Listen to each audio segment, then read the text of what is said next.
Hi, I'm Kannan Joshua Michael from TAB.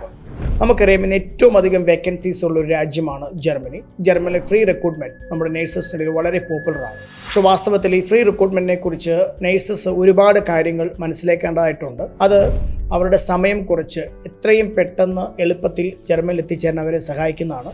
So ഇന്ന് എൻ്റെ കൂടെ ഉള്ളത് നമ്മുടെ ജർമ്മൻ നേഴ്സസ് റിക്രൂട്ട്മെൻറ്റ് ഹെഡായിട്ടുള്ള മിസ് പിങ്കിയാണ്. ഹായ് പിങ്കി. Hi sir. അപ്പോൾ നമുക്ക് ഒരുപാട് സംശയങ്ങൾ നമ്മുടെ നേഴ്സുമാർക്കുണ്ട് അല്ല ഈ റിക്രൂട്ട്മെൻറ്റിനെ കുറിച്ച് സംബന്ധിച്ച് ജർമ്മനിയിൽ. അതുപോലെ തന്നെ എനിക്ക് തോന്നുന്നു അവർ മനസ്സിലാക്കേണ്ട ഒരുപാട് കാര്യങ്ങളുണ്ട്.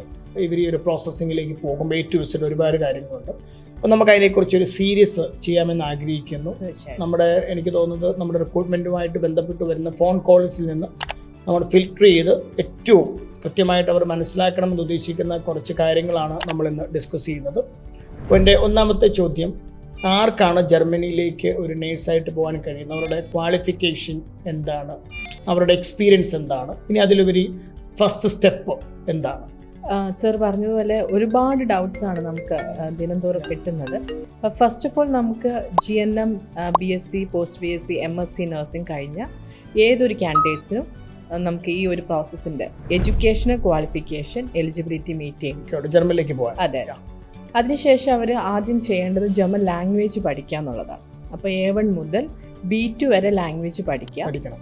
എന്നാൽ B1 വെച്ച് നമുക്ക് പോകാൻ ആപ്ലിക്കേഷൻസ് സബ്മിറ്റ് ചെയ്യാൻ പറ്റും നമുക്ക് റിക്രൂട്ട്മെൻറ്റിന് വേണ്ടി. എന്നാൽ മോസ്റ്റ് പ്രോബബ്ലി ഇപ്പോൾ കൂടുതലും ആൾക്കാർ എടുക്കുന്നത് B2 ക്വാളിഫൈഡ് ആയിട്ടുള്ള കാൻഡിഡേറ്റ്സിനെയാണ്. എനിക്ക് തോന്നുന്നത് B1 കഴിഞ്ഞ് പോകാന്ന് പറയുമ്പോൾ അവിടെ ചെന്നിട്ട് അവിടെ ചെന്നിട്ട് ഇവർ B2 എക്സാം ക്ലിയർ ചെയ്തിട്ട് പിന്നീടാണ് ഇവർക്ക് അവിടുത്തെ ലൈസൻസ് എക്സാം എഴുതാൻ സാധിക്കത്തുള്ളൂ.